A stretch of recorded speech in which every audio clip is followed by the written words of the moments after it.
الحمدللہ رب العالمین والصلاة والسلام علی نبینا محمد وعلی آلہ واصحابہ اجمعین ومن تبعہم بإحسان الی یوم الدین اما بعد. قال الامام ابو عثمان اسماعیل بن عبد الرحمن الصابونی رحمہ اللہ فی کتابہ عقیدۃ السلف واصحاب الحدیث: وَيَشْهَدُونَ وَيَعْتَقِدُونَ أَنَّ أَفْضَلَ أَصْحَابِ رَسُولِ اللَّهِ صلی اللہ علیہ وسلم ابو بکر ثم عمر ثم عثمان ثم علی. پیچھے ذکر گزرا ہے سلف اور اہل الحدیث اور متبعین اہل سنت والجماعت کا عقیدہ اور مذہب اس سلسلے میں کہ جن صحابہ اکرام کو اللہ تعالیٰ نے، اللہ کے نبی صلی اللہ علیہ وسلم نے خصوصی طور پر نام لے کر کے جنت کی خوشخبری دی ہے، تو اہل سنت بھی وعلیکم السلام ان لوگوں کو اللہ کے نبی صلی اللہ علیہ وسلم کی تصدیق کرتے ہوئے ان کے نام کے ساتھ جنت کی خوشخبری سناتے ہیں اور اس کا اعتقاد رکھتے ہیں. اس میں کچھ مثالیں گزر گئی تھیں. اب یہاں پر جو باب نیا شروع ہو رہا ہے اس میں ہے صحابہ کے درمیان فضیلت، آپس میں تفاضل. پہلی چیز یہ ہے کہ تمام صحابہ کرام مجموعی طور پہ اس امت اسلامیہ میں نبی صلی اللہ علیہ وسلم کے بعد سب سے اعلیٰ مقام پر ہیں. صحابہ کرام کا مقام سب سے اعلیٰ ہے، ارفع ہے صحابہ کے بعد آنے والی امت میں قیامت تک. کیونکہ ظاہر ہے کہ اللہ تعالیٰ نے جب یہ دین بھیجا، اسلام کو نازل کیا، اپنے نبی کو مبعوث فرمایا، تو نبی صلی اللہ علیہ وسلم کی دعوت پر لبیک کہنا اور آپ کی دعوت کو قبول کرنا، چاہے ابتدائی طور پہ سابقین اولین نے جس طرح سے کیا یا دھیرے دھیرے جیسے جیسے جس کو اللہ تعالیٰ نے توفیق دی، تو ان لوگوں نے جب دین کو قبول کیا تو اس میں کئی چیزیں ہیں. ایک تو یہ ہے کہ انہوں نے اللہ تعالیٰ کا جو مشن تھا اپنے نبی کو بھیج کر کے، اس مشن کو گویا کامیابی تبھی ملے گی جب کچھ لوگ اس کو مانیں، اس دعوت کو مانیں. تو گویا جہاں صحابہ کرام کا اسلام قبول کرنا یا اللہ کے نبی صلی اللہ علیہ وسلم کی دعوت کے مشن میں آپ کی کامیابی ہے، وہیں صحابہ کرام کا بھی تعاون اور ان کی ایک محنت ہے کہ خود بھی مسلمان ہوئے، تو گویا اللہ کے نبی کا مشن کامیاب ہونا شروع ہوا. ٹھیک، ایک تو یہ شکل ہوتی ہے. دوسری ہے کہ صرف صحابہ نے صرف اللہ کے نبی صلی اللہ علیہ وسلم کا مشن اور دعوت کو کامیابی کی راہ پر لے جانے کا کام نہیں کیا صرف، بلکہ اللہ کے نبی صلی اللہ علیہ وسلم کا تعاون کیا، جان سے، مال سے، اولاد سے، اپنے مقام مرتبہ، اپنی جو کچھ بھی جس کے پاس پاور تھی، جس طرح کی استعداد تھی، ہر طرح سے انہوں نے ساتھ دیا. اپنے تن من دھن ہر اعتبار سے انہوں نے اس دین کو پہلے نمبر تو پورے سچائی کے ساتھ اپنایا، اور اپنانے کے بعد پھر اس دین کی خاطر ساری قربانیاں دیں. صحابہ کرام نے اس دین کو اپنا کر کے اس پر جمے رہنے کا جو سب سے پہلا مظاہرہ کیا، یہ سب سے بڑی قربانی ہے ان کی. صحابہ کرام کے واقعات ہم پڑھتے ہیں، سنتے ہیں کہ انہوں نے اللہ کی راہ میں بہت سارا عذاب اٹھایا. جو بیچارے غلام تھے ان کے مالکوں نے ان کو عذاب دیا. جو کمزور تھے گھرانوں میں اپنے، ان کے بڑوں نے، طاقتور لوگوں نے ان کو عذاب دیا. چلتے پھرتے مکہ کی وادیوں میں، مکہ میں، حرم میں، جہاں بھی جس کو جس وقت کوئی مسلمان مل گیا اس کو تکلیف دینے کا اس نے کوئی بھی موقع نہیں چھوڑا. تو مسلمانوں نے، صحابہ اکرام نے اسلام کی وجہ سے، ایمان کی وجہ سے تکلیف اٹھائی، ان کے ساتھ زیادتیاں ہوئیں، اور واقعات ہم بہت سارے پڑھے ہوئے بھی ہیں اور سنے ہوئے بھی ہیں، طرح طرح کے واقعات ہوئے، عذاب ہونا شروع ہوا۔ اور اب یہ جو عذاب شروع ہوا، تکلیف شروع ہوئی، ایک طرف یہ صحابہ کرام کے ایمان کی سچائی، صدق اور یقین اور ان کی وفاداری کی علامت ہے، اور اس بات کی کہ انہوں نے خلوص کے ساتھ اس دین کو اپنایا تھا، اور دوسری ان کے عذاب سہنے میں اور صبر کرنے میں امت کو بہت سارے آگے تک کے لیے امت کو ایک رہنمائی ملی، خود ان کی سچائی کی دلیل ہے اور امت کی قیامت تک کے لیے یہ نمونہ ہے۔ تو گویا ایک طرف انہوں نے خود کی سچائی، اللہ تعالیٰ نے ان کے اس مواقف کے ذریعے سچائی ظاہر کی، دوسرا اس وقت بھی ان کی اس سچائی کے ساتھ دین پر ثبات قدمی، جمے رہنا اور ان کے ایمان میں لغزش نہ آنا، اس چیز کی وجہ سے مکہ کا ماحول تیار ہوا، لوگوں کے اندر ایک سوال کھڑا ہوا، پبلک کے ذہن میں ایک سوال پیدا ہوا کہ آخر یہ شخص کیوں پٹ رہا ہے، کیوں احد ان کا نعرہ لگا رہا ہے اور لوگ اس کو پیٹ رہے ہیں اور کہلوانا چاہتے ہیں کہ تو کلمہ توحید چھوڑ دے، اور آخر یہ چھوڑنا نہیں چاہتا۔ تو گویا کوئی لالچ ہے اس کے پیچھے، کوئی فائدہ ہے اس کے پیچھے، کوئی مقصد عظیم ہے اس کے پیچھے، اس چیز کا سوال پبلک میں، عوام میں، معاشرے میں خود بخود اٹھتا ہے، جو گھروں میں، چھتوں پر، سڑکوں پر ماحول اور اس طریقے سے تماشا بین جو ہوتے ہیں یا جو سنتے ہیں حالات کو، خبر دیکھ لیتے ہیں، وہ لوگ خود بخود متاثر ہوتے ہیں، اور یہ چیز ایک بذات خود ایک دعوت ہے۔ یہ عذاب، تکلیف کو سہنا، اللہ کے دین کے نام پر تکلیف کو سہنا اور صبر کرنا، یہ بذات خود ایک دعوت ہے۔ اس وجہ سے بھی لوگ مسلمان ہوئے،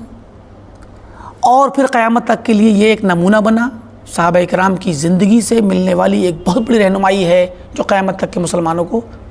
بہت بڑے دلاسا دلانے اور مصیبت کے وقت ڈھارس باندھنے کا کام کرتی ہے۔ ایک مسلمان اگر بھی نیا شخص مسلمان ہوتا ہے کسی بھی دنیا کے کونے میں، اللہ اس کو ہدایت جب دیتا ہے تو اس کی سب سے پہلی مصیبت اس کے اپنے گھر سے شروع ہوتی ہے، آج بھی۔ تو اب جب اس کی مصیبت شروع ہوتی ہے تو اس کے لیے صحابہ کرام کی زندگی میں ایک نمونہ، اور صحابہ کرام کی زندگی سے وہ ایک اطمینان لیتا ہے کہ مجھ سے پہلے بھی لوگ اس طرح سے عذاب سہ چکے ہیں، اور ان کی مثالیں تو اتنی بڑی بڑی عظیم قربانیاں ہیں کہ قیامت تک ان کی کتنی ہی بڑے بڑے واقعات ہو جائیں گے، ان کے برابر تو پہنچ سکتے ہیں مگر ان سے بڑے نہیں ہو سکتے۔ بھئی زیادہ میں زیادہ کسی انسان کو دین کی راہ میں تکلیف ہوگی تو کیا عذاب ہوگا؟ عذاب ہوتی ہے تو اس کو مار دیا جائے گا، قتل کر دیا جائے گا، جہاں بھاگ کر دیا جائے گا۔ تو صحابہ کرام اس دور سے گزر چکے ہیں۔ حضرت عمار بن یاسر کی جو فیملی تھی، یاسر اور ان کی بیوی سمیہ، واقعات آپ جانتے ہیں، اور ان کے علاوہ بہت سارے واقعات صحابہ کرام کے اس طرح کے ہیں جنہیں تکلیف دی گئی، عذاب دیا گیا اور ان کو قتل کیا گیا، اور یہ واقعات آج بھی امت اسلامیہ کے افراد اس کو پڑھتے ہیں اور اپنے لیے مشعل راہ بناتے ہیں، اور قیامت تک یہ سلسلہ جاری اور ساری رہے گا انشاءاللہ۔ تو مراد یہ ہے کہ صحابہ کرام کو جو تکلیفیں دی گئیں وہ تکلیفیں زبانی بھی تکلیف تھی، اور آنکھوں سے اشارے کنایوں سے بھی تکلیفیں تھیں، اور پھر ہاتھ اور طاقت اور قوت کے ساتھ ذریعے بھی تکلیفیں انہیں پہنچائی گئیں۔ ان کے مال چھینے گئے، ان کی بیویاں چھینی گئیں، ان کے بچے چھینے گئے، ان کی جائیدادیں چھینی گئیں، ان کے گھر چھینے گئے، ان کی زمینیں چھینی گئیں، ان کا سارا سب کچھ اساتہ چھین لیا گیا۔ بے گھر بے سر و سامان، بالکل ان کو خالی ہاتھ چھوڑ کر کے ان کو بعض کو جب جانے دیا گیا تو مکہ چھوڑ کے گئے تو سب کچھ چھوڑ کے جانا پڑا، اور کچھ بیچارے چوری چھپا نکل گئے۔ جب ان کی تکلیفیں زیادہ ہو گئیں تو انہیں اللہ تعالیٰ کی طرف سے اللہ کے نبی کو حکم ہوا کہ انہیں ہجرت کرنے کی اجازت دے دی جائے۔ تو مراد یہ کہ صحابہ کرام نے سب کچھ قربان کیا۔ تو یہ اچھا، اس سب کچھ قربانی کے ساتھ ساتھ صحابہ کرام نے جب ایمان قبول کیا تو حالت ایمان میں اللہ کے نبی صلی اللہ علیہ وسلم سے ملاقات کی۔ یہ ان کا سب سے بڑا اپنے آپ میں ایک بہت بڑا فضل ہے۔ یعنی کوئی ایسا صحابی ہو جس نے ایک ہی دن پہلی بار ملاقات کی، اسی دن ملاقات ہوئی، ہیں اس طرح کے صحابہ کہ جنگ کے موقع پہ، خاص کر جنگوں کے موقع میں، جنگ احد وغیرہ کے موقع پہ ایسے واقعات ہوئے ہیں کہ ایک شخص مشرکین میں سے، مدینہ کے مشرکین میں سے آ جاتا ہے اور پوچھتا ہے، پتہ چلتا ہے کہ ایسی ایسی چیزیں پہنچتا ہے اور کہتا ہے کہ اگر میں مسلمان ہو جاؤں تو کیا مجھے جنت ملے گی، شہید ہو جاؤں تو، اس طرح کی کچھ خبریں پوچھتا ہے۔ تو وہ آپ فرماتے ہیں جی ہاں، تو وہیں پر کلمہ پڑھتا ہے اور پھر جنگ میں شریک ہوتا ہے اور وہیں شہید ہو جاتا ہے۔ آپ صلی اللہ علیہ وسلم فرماتے ہیں کہ اس نے ایک اللہ کے لیے ایک سجدہ بھی نہیں کیا اور جنت میں چلا گیا۔ تو مراد یہ کہ ایسے واقعات بھی ہیں کہ، تو مراد یہ کہ وہ شخص بھی جو ابھی کے ابھی کسی دور دراز علاقے سے آئے اپنے کسی وفد میں، کسی قبیلے کی جماعت کے ساتھ، اور آنے کے بعد اللہ کے نبی صلی اللہ علیہ وسلم کے ہاتھ پر بیعت لے اور مسلمان ہو، اور جانے سے پہلے راستے میں وفات پا جائے، تو وہ شخص بھی افضل ہے اور اس کو بھی فضیلت تمام صحابہ کی طرح حاصل ہے، کیونکہ اللہ کے وسلم کی رؤیت، آپ کی ملاقات، یہ بہت بڑا شرف ہے جو اپنے آپ میں ایک سب سے بڑی فضیلت رکھتا ہے۔ تو صحابہ کرام کی فضیلت مجموعی طور پہ، مطلب سارے صحابہ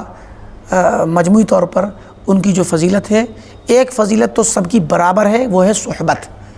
اللہ کے وسلم کی صحبت۔ اس صحبت میں بحیثیت صحبت، یعنی کہ گویا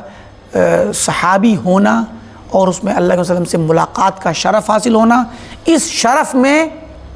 سارے کے سارے صحابہ برابر ہیں، محض شرف میں، بغیر کسی تفصیل کے۔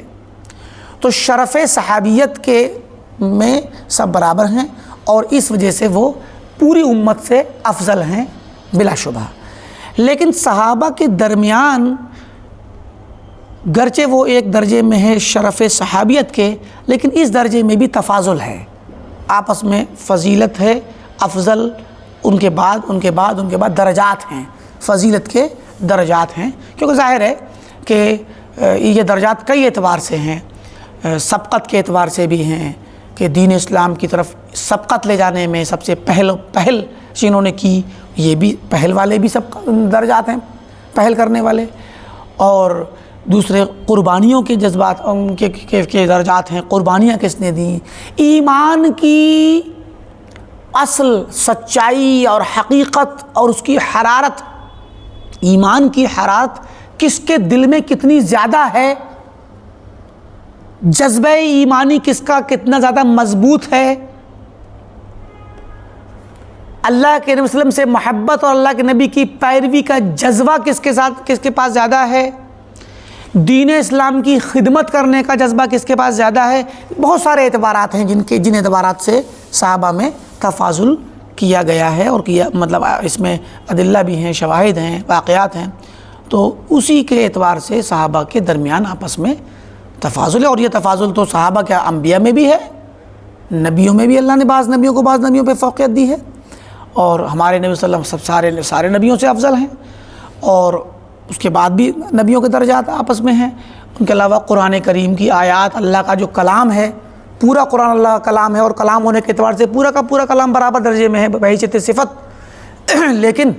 قرآن کی بعض آیتیں بعض دوسری آیتوں پر، بعض صورتیں بعض دوسری صورتوں پر افضل ہیں۔ تو یہ تفاضل اللہ تعالیٰ نے ہر جگہ رکھا ہے، فرشتوں میں بھی تفاضل رکھا ہے، انسانوں میں بھی تفاضل رکھا ہے، تو اس اعتبار سے تفاضل کا ہونا صحابہ کے درمیان کوئی یہ تعجب کی چیز نہیں۔ فرمایا وَيَشْهَدُونَ،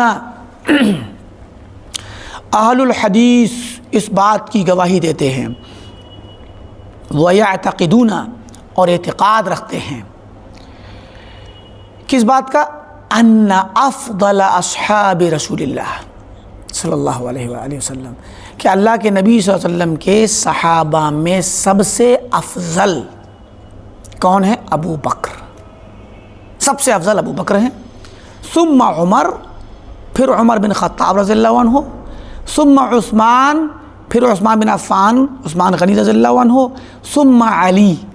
پھر علی بن ابی طالب رضی اللہ عنہم جمیعاً۔ تو گویا یہ اہل الحدیث اور اہل سنت والجماعت کا عقیدہ اور ان کا منہج ہے کہ صحابہ میں سب سے افضل ابو بکر ہیں۔ تو گویا اول نمبر پہ سب سے ٹاپ پر، فضیلت کے سب سے اعلیٰ مقام پر حضرت ابو بکر صدیق رضی اللہ تعالی عنہ ہیں۔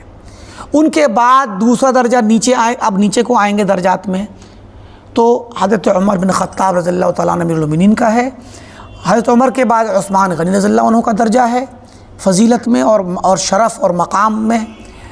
اور عثمان غنی کے بعد علی بن ابی طالب رضی اللہ تعالیٰ عنہ کا ہے۔ اس پر اہل سنت والجماعت کا اجماع ہے، اتفاق ہے۔ جتنے بھی سنی مسلمان ہیں پوری دنیا میں، سارے سنی مسلمانوں کا اس پر اتفاق اور اجماع ہے کہ ترتیب صحابہ کی یہی ہے۔ شروع زمانے میں جب صحابہ کا زمانہ تھا، جس وقت صحابہ کے اواخر میں، مطلب اس زمانے میں جب حضرت علی رضی اللہ عنہ کا دور آیا اور ان کے صحابہ کے اواخر میں اور تابعین وغیرہ کے شروع کے دور میں، بعض سلف علی اور عثمان رضی اللہ عنہ کے سلسلے میں بعض لوگوں کے یہاں اختلاف تھا۔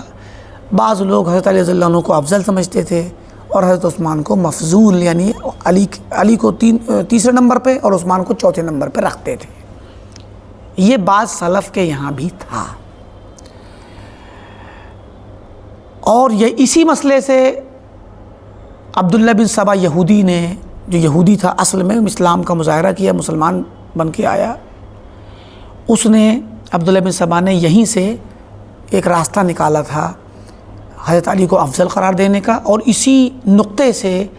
حضرت علی رضی اللہ تعالیٰ عنہ کو افضل ماننے، افضل قرار دینے سے رافضیت اور شیعیت، جو شیعہ رافضی ہیں، امامیہ 12 اماموں کو ماننے والے،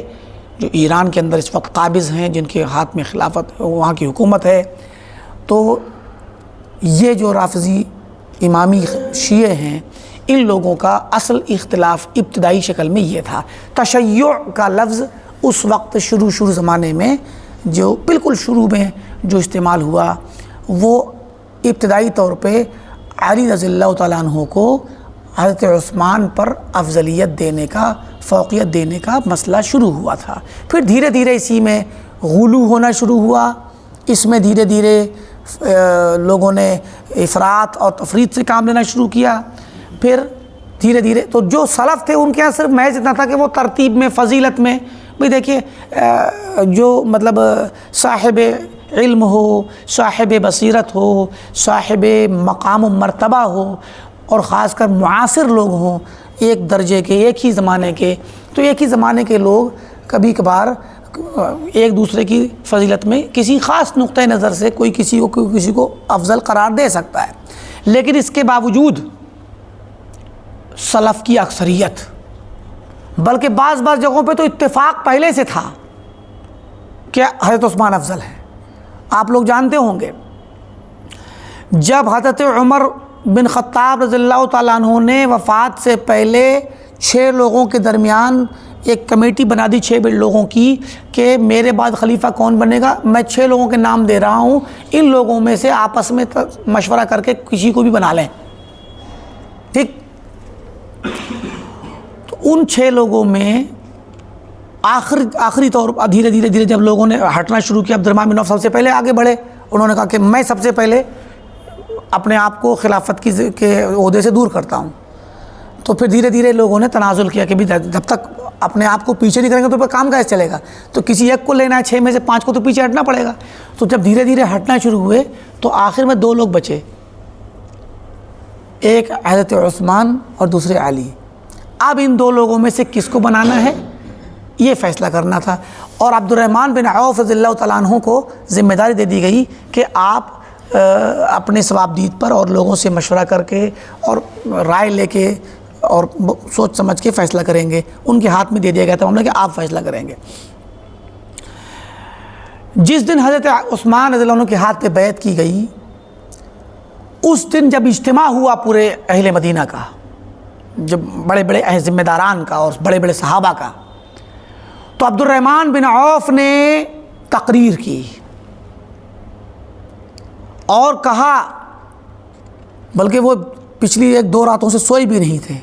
اس ذمہ داری میں کہ مجھے خلیفہ بنانا ہے، خلیفہ چننا میرا کام ہے، تو امت کے لیے وہ شخص چنا جائے جو امت کے لیے ایک تو اللہ تعالیٰ کے یہاں مقبول، اللہ کی نظر میں حق ہو اور میں حق فیصلہ کر پاؤں۔ اس لیے اس حق تک پہنچنے کے لیے انہوں نے دن رات ایک کر دیے اور تقریر کی اور کہا کہ میں پچھلے 2 دنوں سے 3 دنوں سے مسلسل مشغول ہوں، میں نے مدینہ کا کوئی شخص نہیں چھوڑا، کوئی آدمی نہیں چھوڑا، عورتوں سے بھی میں نے جا کر کے جن سے مل سکتا تھا ملا، بچوں سے ملا، سب سے پوچھا، رائے لی کہ کیا خیال ہے تمہارا، عثمان صحیح رہیں گے کہ علی صحیح رہیں گے، رائے دو مجھے۔ تو ان کا جملہ تھا کہ مدینہ کے کوئی بھی شخص لا یعدلون بعثمان احدا، عثمان کو چھوڑ کر کے راضی ہی نہیں ہیں کہ عثمان کو چھوڑ کے کسی اور کو بنایا جائے، علی کو بنایا جائے۔ اور یہ بات وہ صحابہ اور وہ پورا اجتماع مدینہ کا، سارے صحابہ کے درمیان جو مدینہ کے موجود ہیں اس وقت مدینہ کے اندر، صحابہ کہیں نہیں گئے تھے، ابھی صحابہ نے باہر نکلنا شروع کیا ہے، دھیرے دھیرے شروع کیا تھا تو عمر کے زمانے میں، لیکن کم تھے۔ حضرت علی کے زمانے میں خلافت اور دارالخلافہ جب کوفہ پہنچا تب لوگوں نے زیادہ جانا شروع کیا باہر، ورنہ ابھی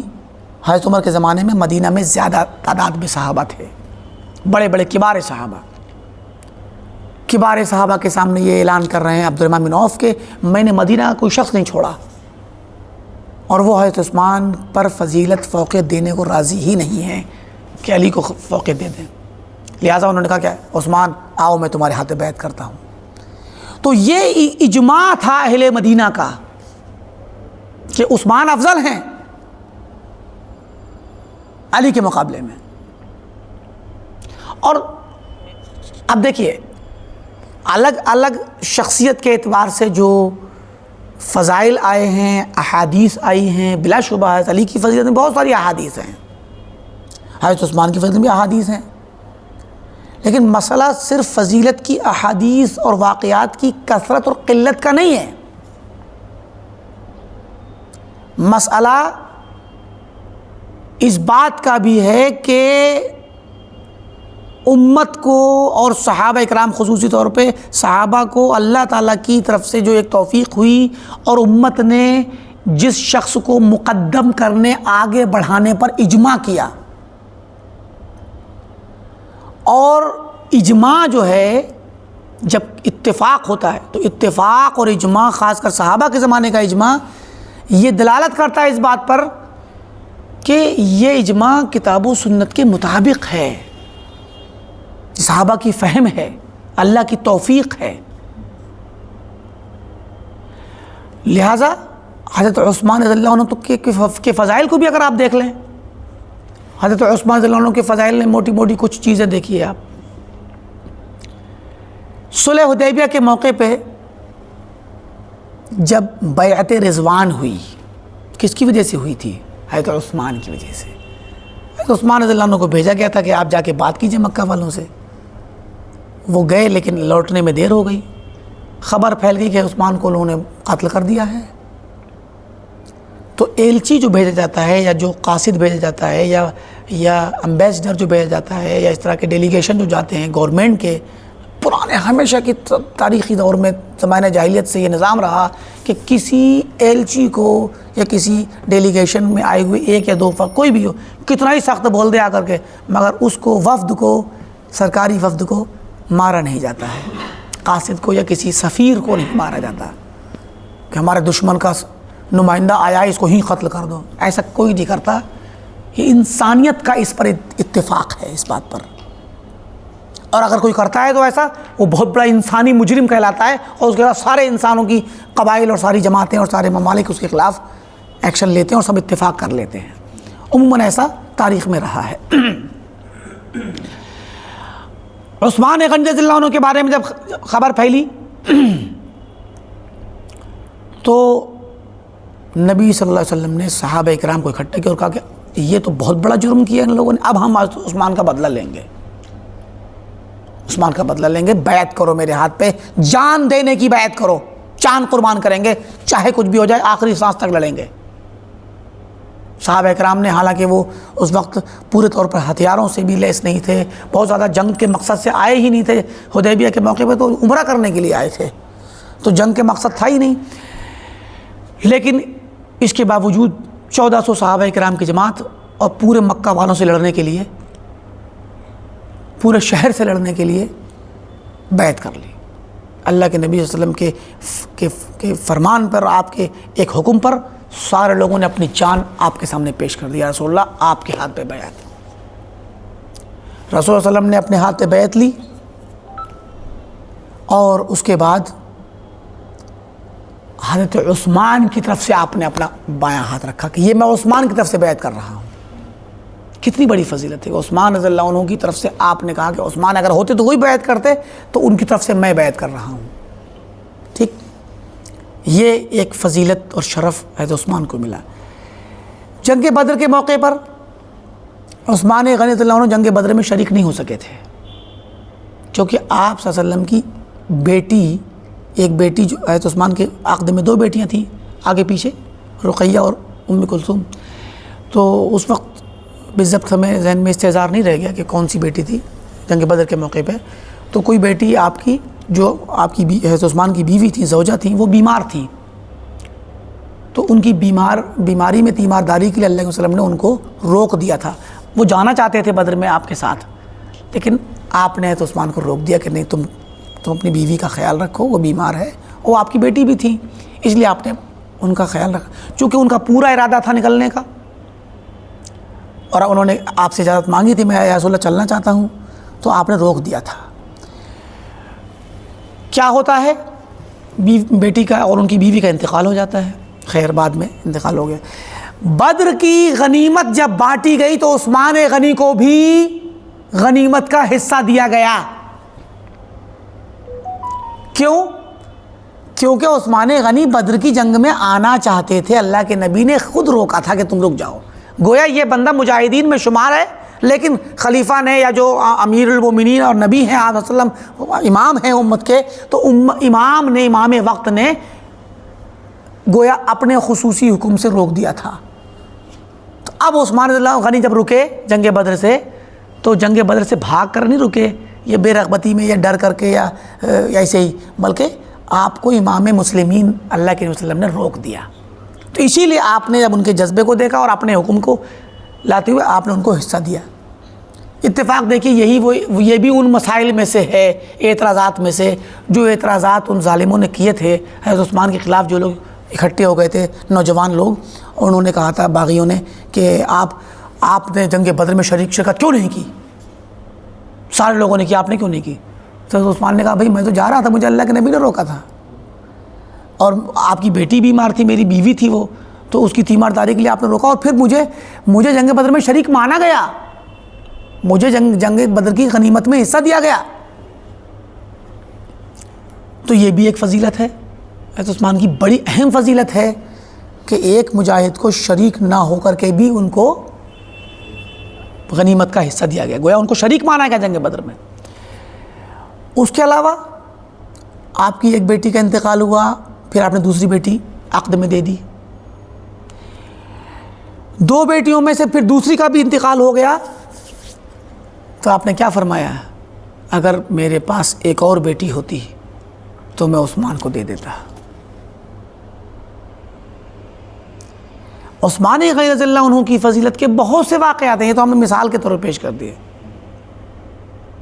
ایک مرتبہ آپ صلی اللہ علیہ وسلم بیٹھے ہوئے تھے کنویں پہ،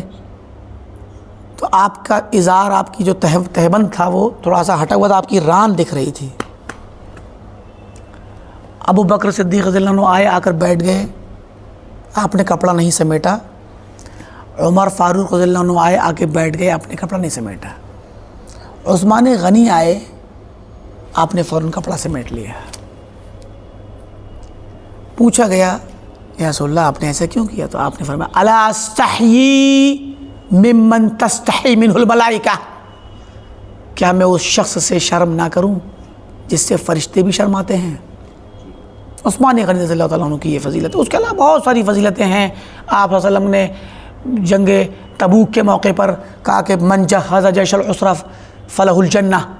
جس نے اس فوج کو تیار کرنے میں، غزوہ تبوک کے لیے فوج کی تیاری میں جس نے حصہ لیا میں اس کو جنت کی خوشخبری دیتا ہوں۔ حضرت عثمان نے کہا یا رسول اللہ میری طرف سے 100 اونٹ، میری طرف سے یہ اونٹ، میری طرف سے یہ اونٹ، میری طرف سے یہ دینار درہم، کئی بار آپ نے کہا، 3 بار آپ نے کہا، 3 بار آپ حضرت عثمان غنی بولتے گئے اور آپ نے کہا کہ جو ہے ما ضر عثمان ما عمل بعد اليوم، آج کے بعد عثمان کچھ بھی کر لے عثمان کو کوئی نقصان نہیں ہوگا، جنت اس کے لیے واجب ہو گئی۔ تو عثمان غنی رضی اللہ عنہ کی بہت ساری فضیلتیں ہیں، بہت سارے مقام ہیں، اور ان سب کے ساتھ ساتھ امت کا اس پر اجماع ہے کہ عثمان غنی رضی اللہ تعالیٰ عنہ ترتیب میں 3 نمبر پہ ہیں اور 4 نمبر پہ حضرت علی رضی اللہ تعالیٰ عنہ۔ پھر جب شروع کے دنوں کے بعد اختلاف جو رہا سلف کے درمیان، بعض سلف کے یہاں ایک موقف یہ تھا کہ وہ پرانے سلف کا مطلب وہ تابعین، تبع تابعین کے کبار ائمہ علماء میں سے بعض لوگ توقف کے قائل تھے۔ وہ کہتے تھے کہ عثمان افضل کے علی، ہمیں نہیں کچھ کہنا، بس خاموش رہو۔ تو یہ بعض موقعوں پہ بعض ائمہ کا اس طرح کا موقف ہوتا ہے، ہوا کرتا ہے، کبھی کبھی حالات کو دیکھ کر کے وہ درمیانی راہ نکالتے ہیں کہ مثلا اگر کسی جگہ پہ ایسے لوگ زیادہ ہیں جو اس فریق کی طرف زیادہ جھکاؤ رکھتے ہیں اور آپ کا جھکاؤ دوسرے فریق کی طرف ہے، تو اتفاق سے اس فتنے کو میٹنے کے لیے کہ جنگ لڑائی جھگڑا نہ ہو اور آپس میں نفرتیں نہ پھیلیں اور یہ چیزیں بڑے جھگڑوں اور بڑی تعصب کا سبب نہ بن جائے، تو بعض ائمہ اس بات کو بھی اس طرح کی بات، درمیانی بات کہہ دیا کرتے تھے کہ جس سے جھگڑا ختم ہو گئی۔ ایک طرح سے دیکھا جائے تو اگر یعنی یوں ہی مسئلہ دیکھا جائے تو بہت بڑا ہمارے اور آپ کے یا ایک عام انسان کے لیے اس کی عملی زندگی میں کوئی اثر نہیں اس مسئلے کا۔ عملی زندگی میں بھئی عثمان افضل ہوں یا علی افضل ہوں، دونوں میں سے جو بھی ترتیب میں 3 نمبر پہ ہو، آپ کے عمل کا کیا تعلق ہے اس سے اور آپ کے ایمان کا کیا تعلق ہے؟ بھئی ایمان تو ہمیں جو اللہ پہ، رسول پہ اور کتابوں پہ، فرشتوں پہ، آخرت پہ جو رکھنا ہے، تقدیر پہ، وہ ہمارا ایمان مکمل ہے۔ لیکن ابتدائی طور پہ جب یہ مسئلہ آتا ہے تو ہمیں اس میں کوئی خاص فرق نہیں پڑتا۔ بعد میں یہ مسئلہ، اسی لیے بعض لوگوں نے کیا کیا، توقف بولے کچھ مت بولو، اس میں کوئی کسی کو فضیلت قرار نہیں دے گا، ہم بھی جو ہے کچھ نہیں بولیں گے۔ تو یہ بھی ایک موقف تھا۔ لیکن کچھ دنوں کے بعد ہی جب یہ رافضیوں کی، شیعوں کی بدعتیں بڑھتی چلی گئیں اور ان کا غلو پیدا ہوتا چلا گیا، تو پھر بلکہ خاص طور سے خوارج کا زمانہ آیا۔ حضرت علی کے زمانے میں خوارج نکلے، خوارج نے حضرت عثمان کو بھی کی بھی تکفیر کی۔ ان لوگوں نے جنہوں نے حضرت عثمان کو شہید کیا، وہ لوگ بھی حضرت عثمان کی اس طرح کے وہ کرتے تھے، سخت تھے، مخالف تھے، بلکہ بعض جو ہے اس طرح سے انہوں نے ان کو جس طرح شہید کیا اور مسلمان ہی نہیں سمجھتے تھے، مطلب اس طرح کی جو باتیں آئیں۔ اور یہ اتفاق دیکھیے کہ جو خوارج نے کام شروع کیا، حضرت عثمان کی بھی تکفیر کی، حضرت علی کی بھی تکفیر کی، تو وہاں سے دھیرے دھیرے رافضیوں نے بھی حضرت عثمان سے بغض رکھا۔ بے رافضی شیعہ ابو بکر سے بھی بغض رکھتے ہیں اور عمر سے بھی بغض رکھتے ہیں، عثمان سے بھی رضی اللہ عنہم جمیعاً، تینوں سے بغض رکھتے ہیں۔ تینوں کا لیتے کہتے کہ یہ غاصب ہیں، انہوں نے علی کا حق غصب کر لیا۔ خیر یہ باب الگ ہے، انشاءاللہ کسی دوسرے موقع پہ مستقل اس مسئلے پہ آئیں گے۔ تو مقصد یہ کہ رافضیوں کے یہاں، شیعوں کے یہاں حضرت عثمان سے بھی بغض ہے، اور خوارج اور معتزلہ جو بعد کے زمانوں میں نکلے، انہوں نے بھی، خوارج نے خاص کر، خوارج نے بھی حضرت عثمان سے بغض رکھا۔ تو اہل علم کہتے ہیں، علماء اس بات پر زور دیتے ہیں، اس بات پر کہ عثمان غنی رضی اللہ تعالیٰ عنہ کی شخصیت اور یہ نام سنی اور غیر سنی کی پہچان ہے۔ اگر کسی کو خالص سنی اور غیر سنی میں فرق کرنا ہو، اب خالص سنی کا مطلب ہوتا ہے اہل سنت والجماعت کے مسلک پر قائم رہنے والا ایک خالص سنی ہوتا ہے، یہ اہل سنت والجماعت میں سے ہے، سلف صالحین کے طریقے پر۔ ایک ہے عمومی سنی، سنی مسلمانوں کی طرف تو منسوب ہے مگر وہ خود بدعتی ہے۔ خوارج بھی سنی ہیں، معتزلہ بھی سنی ہیں، اور بہت سارے فرقے، آج کے زمانے کے بہت سارے فرقے ہیں جو سنی ہیں۔ اشعری بھی سنی ہیں، ماتریدی بھی سنی ہیں۔ ہمارے ہندوستان، پاکستان، بر صغیر کے سیاق و سباق میں اخوان المسلمین ہیں، جماعت اسلامی ہے، تبلیغی ہیں اور بریلوی ہیں، یہ سارے کے سارے سنی ہی تو ہیں، مگر یہ سنت یا سنی کے عمومی مفہوم میں شامل ہیں، اور عمومی مفہوم کا مطلب ہوتا ہے جو رافضی نہ ہو، جو شیعہ نہ ہو، وہ سنی ہے۔ اسلام کے دو دھارے ہیں بڑے بڑے مسلمانوں کے، ایک سنی اسلام، ایک شیعی رافضی اسلام۔ تو سنی اسلام میں یہ لوگ شامل ہیں عمومی میننگ میں، سارے فرقے، مگر ان عمومی میننگ کے اندر ایک فرقہ اور ایک جماعت وہ ہے جو خالص اہل سنت والجماعت سلف صالحین کے طریقے پہ چل رہی ہے، وہ خالص سنی ہے۔ یہ الگ بات ہے کہ اپنا نام اپنے منہ میں مٹھو اپنے آپ کو بننا اور اپنے آپ کو اہل سنت اور ٹناٹن سنی قرار دینا، یہ بعض لوگوں کا شیوا ہے، لیکن حقیقت میں سنی وہ ہے جو سنت کے راستے پر ہو، اور سنت جو ہے اللہ کے نبی کی اور خلفائے راشدین کی، صحابہ کی سنت ہے۔ لہٰذا صحابہ کی سنت یہی تھی کہ وہ حضرت عثمان کو 3 نمبر پہ رکھتے تھے اور بعد میں علی کو 4 نمبر پہ۔ تو بعد میں پھر یہ اجماع ہو گیا، شروع ہی کے وقتوں میں ہی، بعد میں مطلب کچھ وقت کے بعد، پہلی صدی کے بعد کچھ وقت، دوسری صدی میں کچھ لوگ تھے، پھر بعد میں اجماع ہو گیا اس بات پر کہ ترتیب اب یہی ہوگی۔ اور اس کے بعد پھر اب کیا ہوا، بعد کے وقتوں میں، آج کے وقت میں کوئی کہے کہ نہیں علی افضل ہیں، عثمان مفضول ہیں، کوئی کہے میں یہ عقیدہ رکھوں گا کہ سب سے 1 نمبر پہ ابو بکر، 2 نمبر پہ عمر رضی اللہ عنہ، 3 نمبر پہ علی اور 4 پہ عثمان، کوئی کہے کہ نہیں یہ سلف کے یہاں تھا شروع زمانے میں اسی پہ رہوں گا، تو یہ بات آج کے وقت میں قبول نہیں ہوگی، کیونکہ جن سلف نے شروع میں اختلاف رکھا تھا ان کے لیے اختلاف کی گنجائش تھی، لیکن اس اختلاف کے بعد پوری امت کا اجماع ہو گیا ترتیب پر، پہلی چیز، اور صدیوں سے اب اجماع ہے۔ اس کے بعد حضرت علی کو ائمہ ثلاثہ یعنی خلفائے ثلاثہ میں سے کسی پر بھی تفضیل افضل قرار دینا اب اہل سنت کا شیوا نہیں رہا، بلکہ یہ رافضیوں کا شیوا بن گیا۔ چاہے تینوں پہ افضل قرار دیں یا کم سے کم کسی نہ کسی جگہ پہ موقع پا کر کے کسی ایک پر، تو کسی ایک پر بھی چاہے ابو بکر پہ افضل قرار دیں یا عمر پہ افضل قرار دیں یا عثمان پہ، یہ شیوا کس کا ہے؟ رافضیوں کا اور شیعوں کا۔ لہٰذا آج کے وقت میں کوئی کہے کہ نہیں میں اس قول کو اپناؤں گا، یہ قول اب اپنانا سنت سے نکلنے کی بات ہے، سنت کے باہر جانے کی بات ہے، بلکہ اہل سنت اور اہل حدیث اور سلفی اور اہل سنت والجماعت میں سے ہونے کے لیے ضروری ہے کہ اب وہ شخص اس ترتیب کو ضرور برقرار رکھے۔ کچھ مسائل ایسے ہوتے ہیں کہ ان مسائل میں اتباع اسی طریقے سے کرنا واجب ہے، اگر اس میں مخالفت کی تو آپ سنت کے راستے سے نکل گئے۔ یعنی کسی انسان کو اب کوئی کتنا ہی رفع دین کرتا ہو، کتنا ہی آمین پڑھتا ہو، کتنا ہی سورہ فاتحہ پڑھتا ہو، کتنا ہی تقلید کا مخالف ہو اور مسائل ہوں، لیکن اگر وہ مثال اس مسئلے میں آ کر کے کہے کہ نہیں میں علی کو افضل مانتا ہوں عثمان کو نہیں، تو وہ اہل حدیث نہیں ہے۔ یہ ہو گیا ترتیب کا مسئلہ۔ تو یہ پہچان بعد کے وقتوں میں، تو یہ ایک مسئلہ، اور بھی مسائل آئیں گے جن کو ہم جہاں بتائیں گے کہ اس مسئلے میں، ایسے مسئلے میں مخالفت کری تو پھر یہ دائرے سے نکل جائے گا باہر، کتنا ہی وہ رفع دین کا اور آمین کا اور سورہ فاتحہ کا تبلیغ کرنے والا ہو، اہل حدیث شماری نہیں ہوگا، وہ سلفی شمار نہیں ہوگا۔ کچھ مسائل ہیں، اصول مسائل، پہچان، اہل سنت کی پہچان والے مسائل، ان میں سے ہے۔ تو باتیں چل رہی تھی، بعض اہل علم نے کہا ہے کہ عثمان کا نام یہ محک ہے، معیار، کسوٹی ہے، کسوٹی عثمان کا نام سن کر کے جس کے چہرے پہ شکن آ جائے وہ اہل حدیث نہیں ہے، وہ سلفی نہیں ہے، وہ اہل سنت والجماعت میں سے نہیں ہے، کیونکہ عثمان کے متعلق سارے بدعتیوں کی نفرت اکٹھی ہو گئی ہے عثمان کی شخصیت میں۔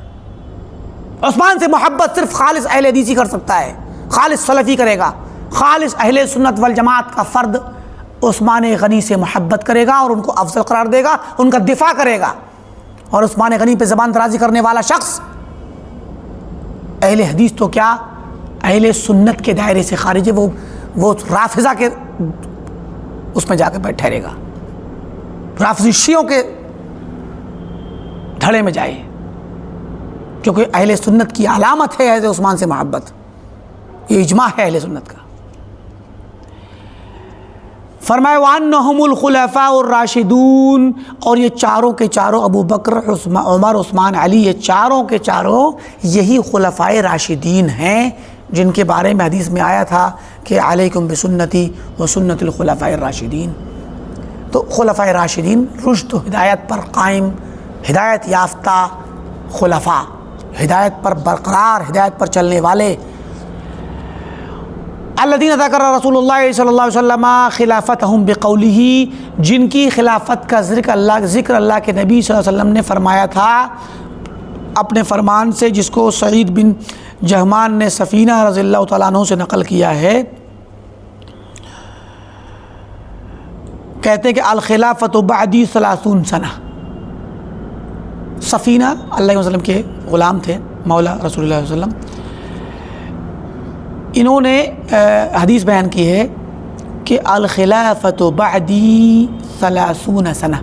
اللہ کے نبی صلی اللہ علیہ وسلم نے فرمایا کہ میرے بعد خلافت 30 سال تک چلے گی۔ ٹھیک، ابھی آگے دیکھتے ہیں وَبَعْدَ انقضاء ایامہم، تو اس حدیث کی روشنی میں یہ لوگ خلفائے راشدین ہیں، اور ان کے ایام اور ان کا زمانہ گزرنے کے بعد عاد الامر، امر حکومت کا معاملہ لوٹ گیا الی الملک العضود، عضا یا عضو کے معنی عربی زبان ہوتا ہے دانت سے چبانا،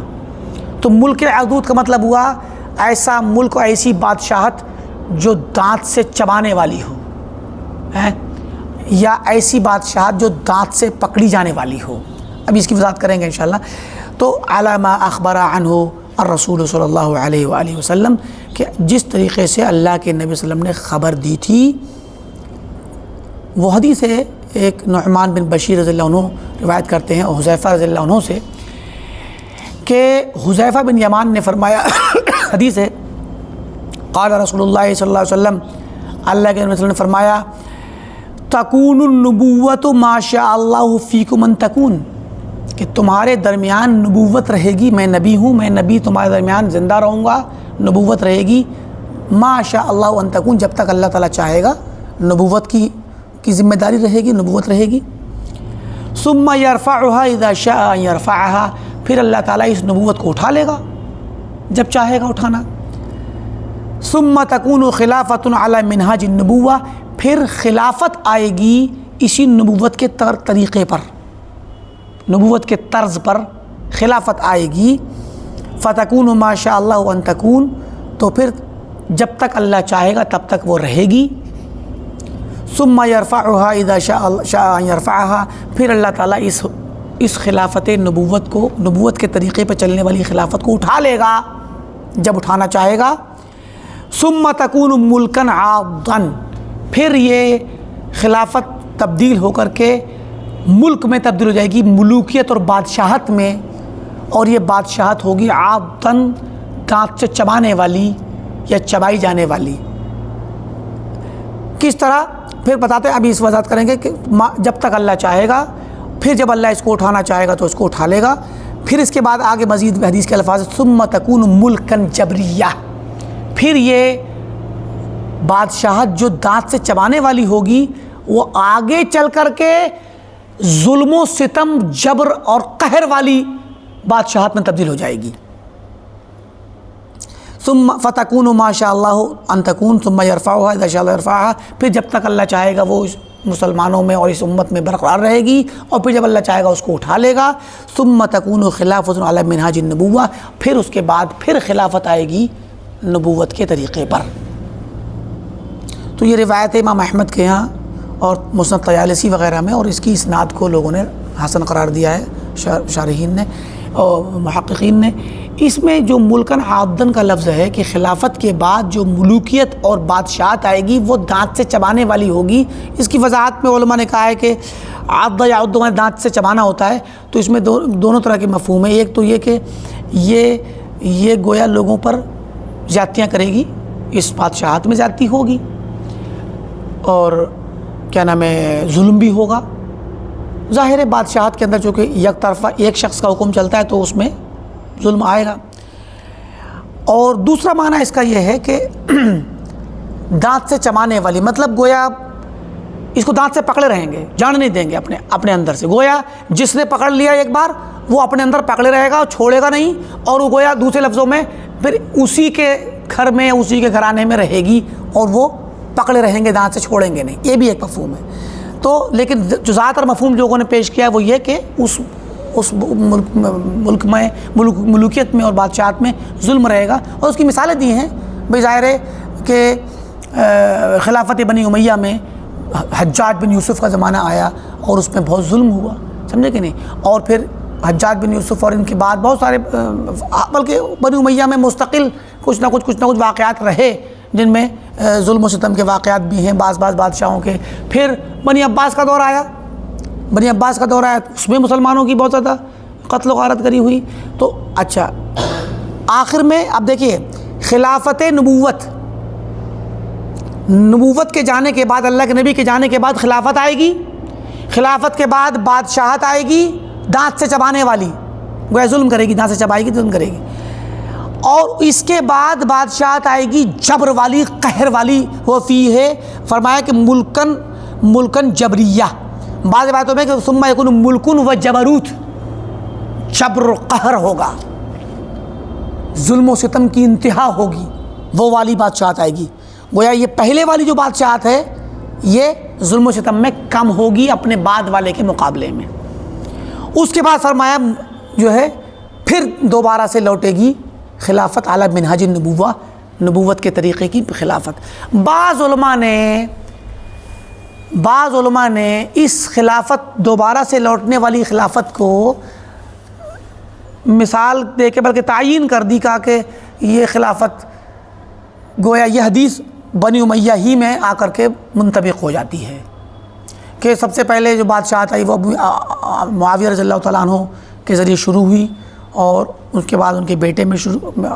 پہ آئی، اور گویا بادشاہت ان کے ہاں آ گئی، اور یزید کے زمانے میں واقعات بھی ہوئے بہت سارے اس طرح کے ناگوار واقعات، ناخوشگوار، حضرت حسین رضی اللہ عنہ کی شہادت، واقعہ حرہ وغیرہ اس طرح کے۔ تو اس سے کیا ہوا کہ گویا ظلم و ستم ہوا، ٹھیک۔ پھر گویا عبد الملک بن مروان نے غلبہ حاصل کیا، اور بہت سارے عبداللہ بن زبیر کے ساتھ مسائل ہوئے، پھر حجاج بن یوسف کو مکہ میں بھیجا گیا اور کعبہ تک ڈھا دیا گیا، عبداللہ بن زبیر رضی اللہ عنہ کو جو ہے شہید کر دیا گیا، اور بہت سارے ظلم و ستم کے واقع، تو گویا اس کو وہ ملکن جبریہ کا نام دے دیتے ہیں۔ اور پھر اسی بنی امیہ کے اواخر میں جا کر کے 100 کے قریب میں تقریباً حضرت عمر بن عبدالعزیز رحمۃ اللہ علیہ کا واقعہ کا زمانہ آیا، اور انہوں نے اس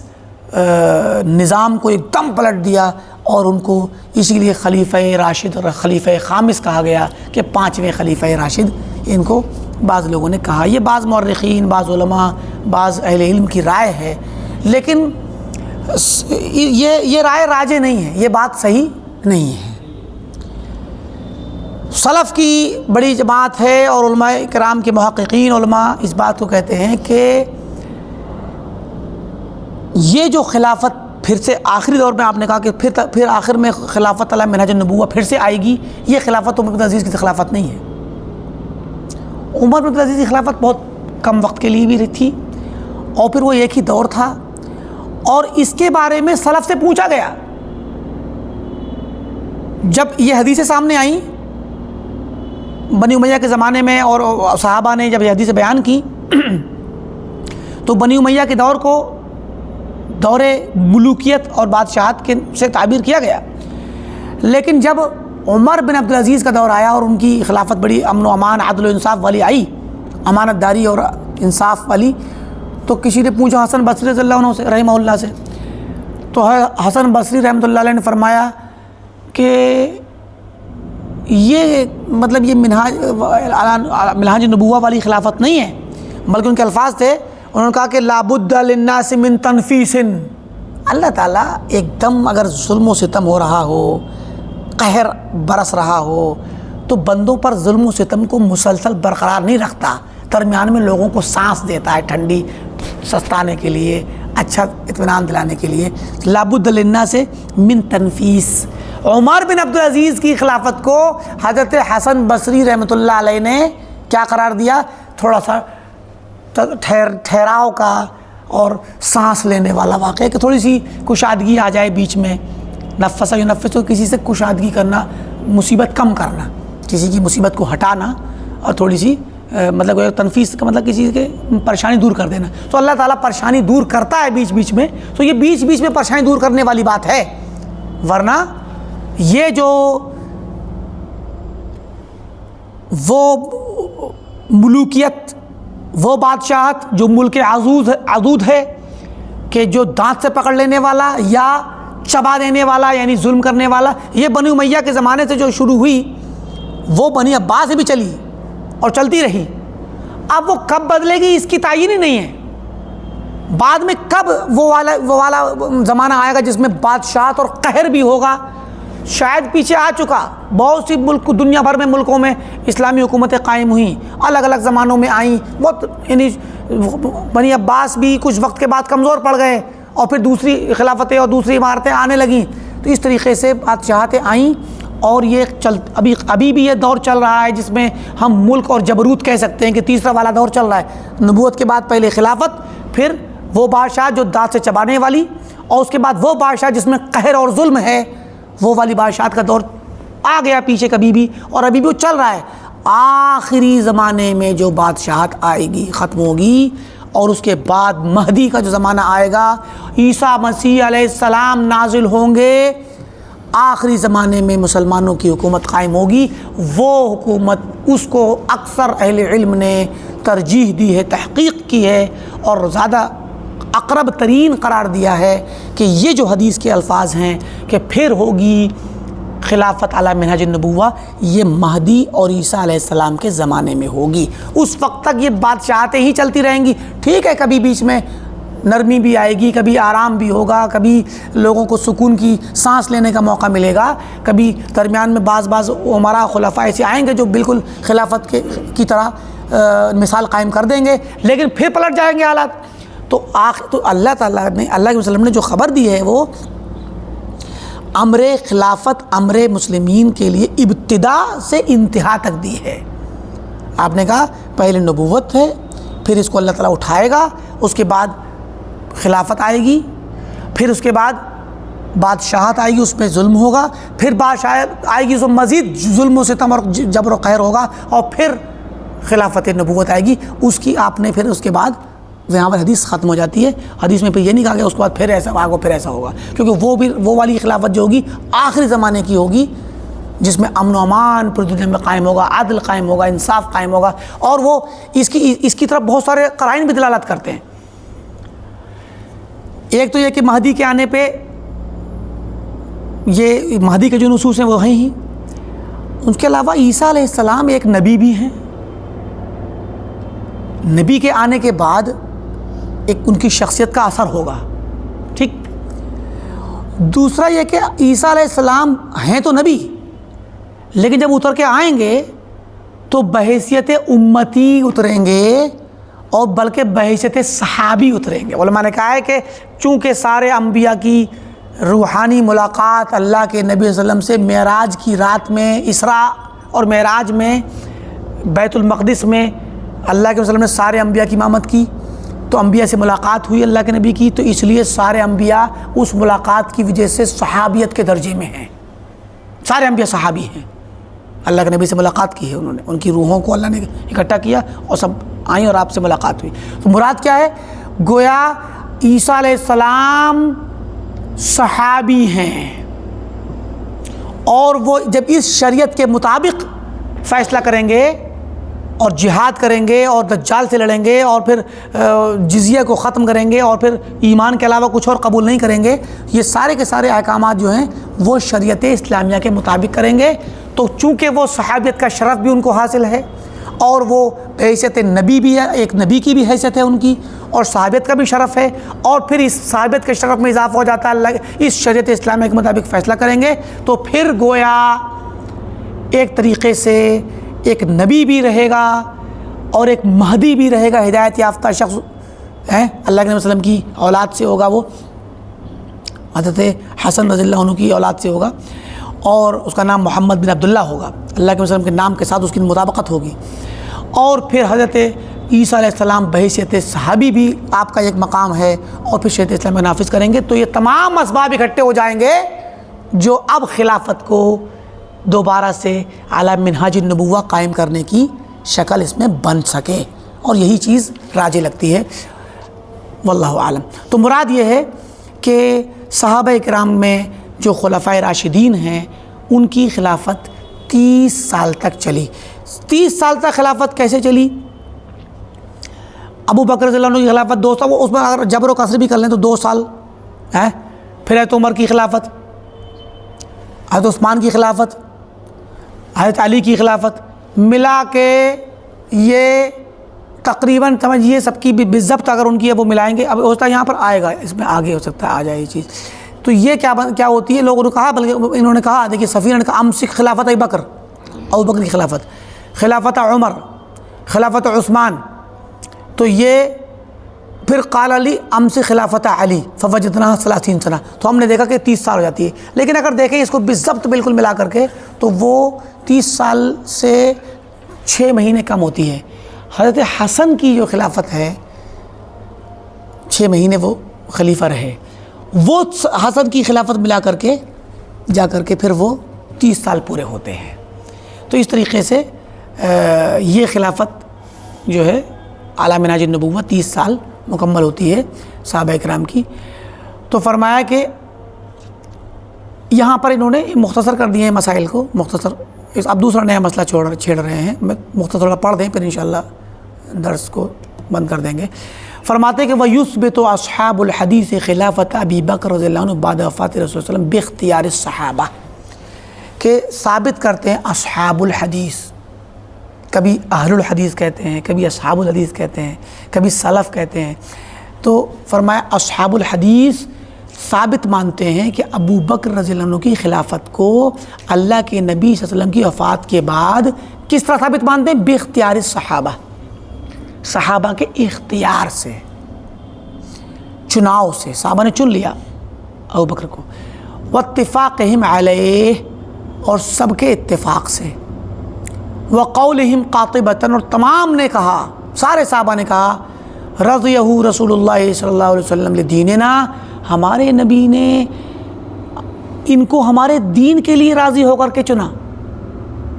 فرضیناہ لدنیانا، تو ہم نے ان کو اپنی دنیا کے لیے چن لیا۔ ہمارے نبی نے اپنے دین کے لیے کیوں چنا؟ امامت میں، صلاۃ کی امامت، آپ صلی اللہ علیہ وسلم کی وفات کے ایام میں جب آپ نماز نہیں پڑھا پاتے تھے تو آپ نے کیا کہا؟ مروا ابا بکر فلیصلی بالناس، ابو بکر کو حکم دو وہ لوگوں کو نماز پڑھائے۔ تو امامت، جب صلاۃ کی امامت کے لیے ہمارے نبی نے راضی ہو کر، خوش ہو کر کے ان کو امام بنایا، تو ہم نے، صحابہ کہتے ہیں، ہم نے ان کو اپنی دنیا کے لیے امام بنا لیا۔ تو کہتے ہیں کہ یعنی انہ استخلفہ، یعنی اللہ کے وسلم نے آپ کو خلیفہ بنایا اپنا،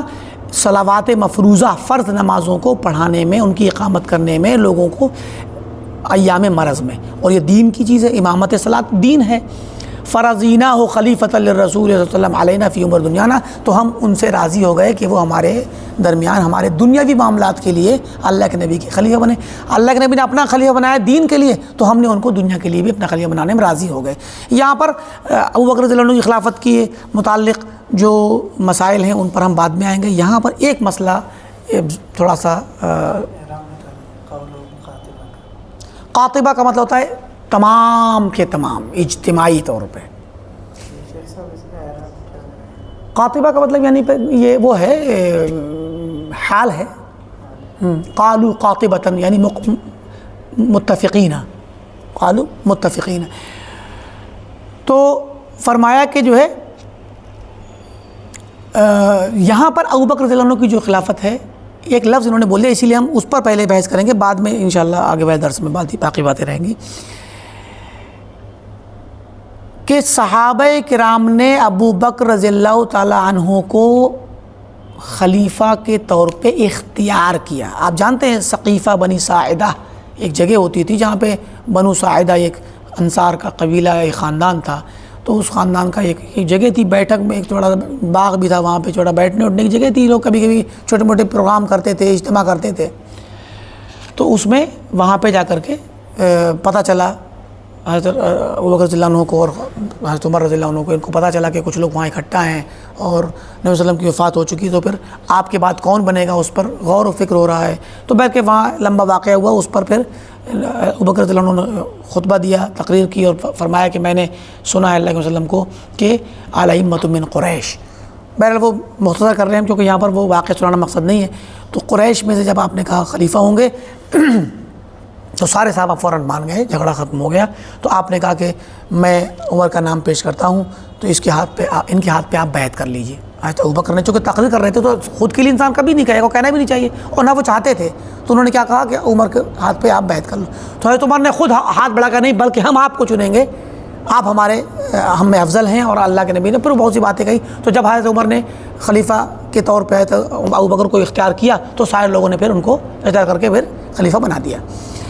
مراد یہ کہ یہ ہے اختیار، چناؤ، چن لیا گیا. تو اسلام میں خلافت کیسے ثابت ہوگی؟ خلافت کے ساتھ ساتھ دیکھیے خلافت تو ہمیشہ نہیں چلتی ہے، خلافت تو 30 سال کے بعد ختم ہو گئی، لیکن یہ لقب مسلمانوں کے حاکم کے لیے بعد میں چلتا رہا. بنو امیہ کے لیے بھی چلا، بنو عباس کے لیے چلا، حتیٰ کہ بنو عباس کے وہ خلیفہ جو بغداد میں تاتاریوں کے حملے کے بعد مصر چلے گئے تھے، اور مصر میں فاطمی اور عبیدی اور باطنی حکومت تھی، پھر بھی یہ لقب اور خلیفہ بنو عباس کا باقی تھا. اور بعد میں پھر بنو عثمان ترکی یہ لوگ کھڑے ہوئے، اور سلطان سلیم کے زمانے میں جب مصر فتح ہوا، اور یعنی مطلب بات ان لوگوں سے جو وہاں پہ ان کی جو ہے کیا نام ہے ممالک کی حکومت تھی، وہ ان کی حکومت ختم ہوئی، اور مصر جو ہے ترکی حکومت کے قبضے میں جب آیا، عثمانی حکومت کے، تو اس وقت کے بادشاہ کو انہوں نے خلافت کے طور پہ چلایا. جو اس وقت کوئی نسل در نسل جو بادشاہ جو بطور نام کے یوں ہی ایک اعزاز کے بطور خلیفہ بنی عباس کا موجود تھا، تو اس کو چلا. اس کے بعد پھر اس خلیفہ کے بعد انہوں نے پھر بعض مورخین نے لکھا ہے کہ انہوں نے پھر خلافت سے دستبرداری کر کے خلیفہ نے سلطان سلیم کو، عثمانی خلیفہ کو خلیفہ بنا دیا تھا اور خلیفہ کا لقب دے دیا تھا. تو پھر وہ اس کے زمانے سے عثمانی اور ترکی خلیفہ، خود ترکی بادشاہ جو تھے وہ اپنے آپ کو سلطان کہا کرتے تھے، خلیفہ نہیں کہتے تھے. خلیفہ تو یہ عباسی نسل کا ہوا کرتا تھا. تو بہر کہ بعد میں پھر ترکی بادشاہ بھی خلیفہ کہلائے جانے لگے. تو بہر کہ یہ لقب ایک طرح سے چلتا رہا اسلام میں. اور یہ 1924 میں آ کر کے ترکیہ کی جب جنگ عظیم اول کے بعد اس کو ختم کر دیا گیا خلافت کو، تو خلافت کا نام ہی پھر وہ ختم کر دیا گیا. تو مراد یہ ہے کہ جو اسلام میں خلیفہ یا بادشاہ ہے، جو حاکم ہے مسلمانوں کا، اس حاکم کو کسی کو حاکم بنانے کا طریقہ کیا ہے؟ کس طریقے سے کوئی شخص مسلمانوں کی جماعت کا امیر بنے گا اور حاکم بنے گا، بادشاہ بنے گا، جیسے بھی. اس میں سب سے پہلا طریقہ جو اہل اسلام میں نصوص کے ذریعے اور صحابہ و سلف کے اجماع کے ذریعے ثابت ہوتا ہے، وہ پہلا طریقہ ہے اختیار کا. اختیار کون کرے گا؟ یہ چناؤ ہے، لیکن یہ چناؤ ہمارے جمہوری چناؤ نہیں ہے، ڈیموکریسی کا چناؤ نہیں ہے. بعض علماء نے، یا بعض علماء نہیں بلکہ بعض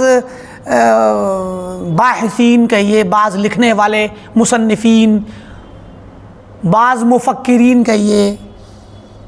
بعض اخوانی اور جماعت اسلامی والے ذہن کے مفکرین اور لکھنے والے کاتبین، مصنفین، رائٹرز نے کیا کیا، اس طریقے اختیار کو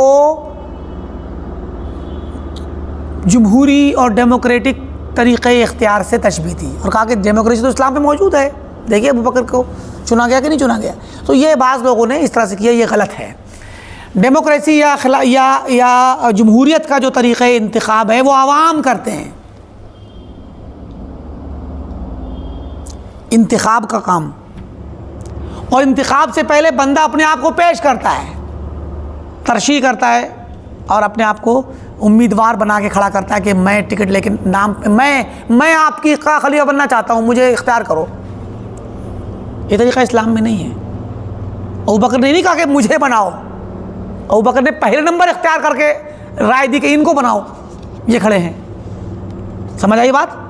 تو ایک تو یہ فرق ہے، ابتدائی فرق، کہ اسلام میں خود کو، بلکہ اللہ کے وسلم نے فرمایا ایک مرتبہ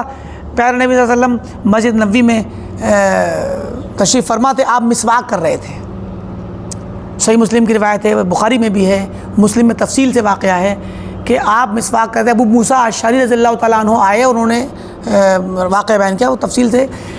تو مسواک کا بڑا اچھا واقعہ ہے، وہ ہم نے ایک مقالہ لکھا تھا کچھ دن پہلے، طبیان ہمارے یہاں سے نکلتا ہے ایک میگزین ماہانہ، اس میں ہمارے مقالے چھپے ہیں کچھ مسواک کی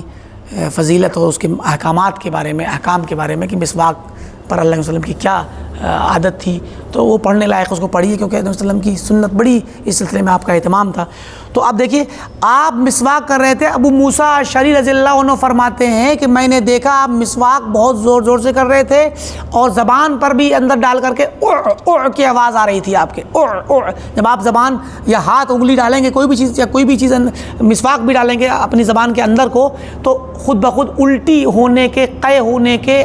والی کی کیفیت پیدا ہوتی ہے اور آواز بھی آتی ہے۔ تو اع کا مطلب ہوتا ہے تقیّع، گویا قے کرنے والی آواز آپ کی نکل رہی تھی، حضرت ابو موسیٰ اشعری نے بتلایا۔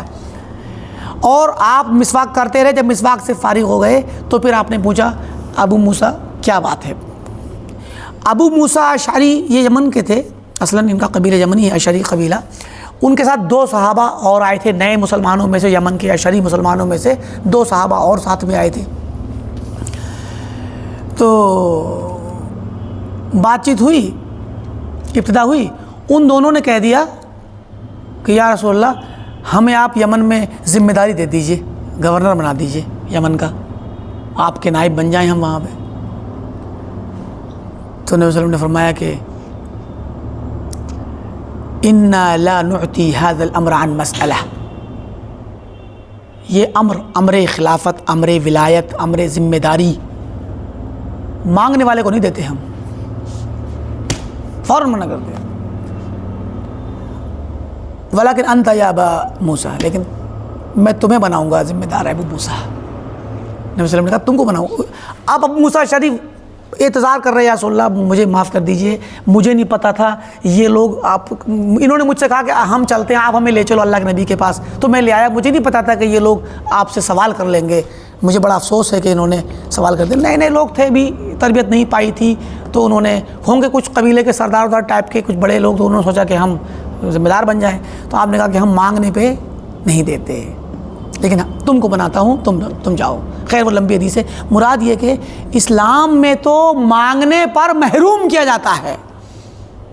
عبد الرحمن بن سمرہ رضی اللہ تعالیٰ عنہ کی روایت ہے، صحیح مسلم کی کتاب الامارہ میں ہے، امارہ کا چیپٹر، فرماتے ہیں کہ یہ جو ولایت ہے، یہ ولایت، یا عبد الرحمن لا تسأل امارہ، امارت کا سوال نہ کرنا، منع بھی کیا آپ نے۔ پھر آپ نے بتایا کہ فَإِنَّكَ إِنْ أُعْطِيتَهَا عن من غیر مسئلہ، کیونکہ اگر تمہیں خلافت، امارت، ذمہ داری کوئی بھی ہو، کسی بھی لیول کی ہو، اگر تمہیں بغیر مانگے ملی، تم نہیں مانگتے تھے، وہ تمہیں ذمہ دار بنا دیا گیا، تو اعنت علیہا، تو تمہاری مدد کی جائے گی، اللہ مدد کرے گا پھر تمہاری۔ وَإِنْ أُعْطِيتَهَا عَنْ مَسْأَلَةٍ وُكِلْتَ إِلَيْهَا، اور اگر تم کو مانگ کر کے ملی تو تمہیں اسی کے حوالے کر دیا جائے گا، اللہ کی مدد چھوٹ جائے گی تم سے، تم جانو تمہارا کام جانے۔ تو شریعت کا اصول ہے، مانگنے والے کو شریعت ذمہ داری نہیں دیتی۔ اور جمہوریت میں سب سے پہلے تو خود کو انسان کہتا ہے میں لوں گا، مجھے بناؤ، میں بادشاہ بنوں گا، یا میں گورنر بنوں گا، تو میں فلاں بنوں گا، میں فلاں بنوں گا۔ سب سے پہلا اختلاف تو یہیں سے ہے۔ اس کے بعد چناؤ کی طرف آ جائیے، چنتا کون ہے اسلام میں؟ عوام چنتے ہیں، جہال چنتے ہیں، جو سڑک چھاپ لوگ، جو انگوٹھا چھاپ، جن کو نہ عقل نہ تمیز نہ سمجھ نہ کچھ، نہ پڑھے لکھے نہ عقل مند نہ تجربہ کار، بس عمر 18 سال ہو گئی، آپ کا کارڈ بن گیا، آپ ووٹ ڈالنے کے لائق ہو گئے، بٹن دبانے لائق ہو گئے۔ وہ بٹن دبانے والا شخص بھی اور ایک میچور شخص، عقل مند شخص، علم والا، عقل والا، تجربے والا، یا محلے علاقے میں خدمات کرنے والا، یوں ہی لوگوں کی خدمت کرنے والا اور لوگوں کے فیصلے کرنے والا شخص، جھگڑوں کو مٹانے والا شخص، پبلک میں اپنا اثر رکھنے والا شخص، جس کو اصحاب حل و عقد کہا جاتا ہے۔ یہ وہ لوگ ہوتے ہیں اصحاب حل و عقد، جو جب بات کہیں تو ان کی بات سنی جائے، حکم دیں تو لوگ مانیں، منع کریں تو رک جائیں، جھگڑا ہو تو فیصلہ سنائیں تو عقل کے مطابق لوگ سب خوش ہو جائیں اور سب کے درمیان فیصلہ ہو جائے، خوش ہوں یا فیصلے کو مٹا دیں۔ بہرحال ہر فیصلے سے ہر انسان تو خوش نہیں ہوتا، لیکن فیصلے کو، جھگڑوں کو مٹا دیں، جن کی بات معقول ہو، دنیا اس کی بات پہ غور کرے، اہمیت دے۔ یہ لوگ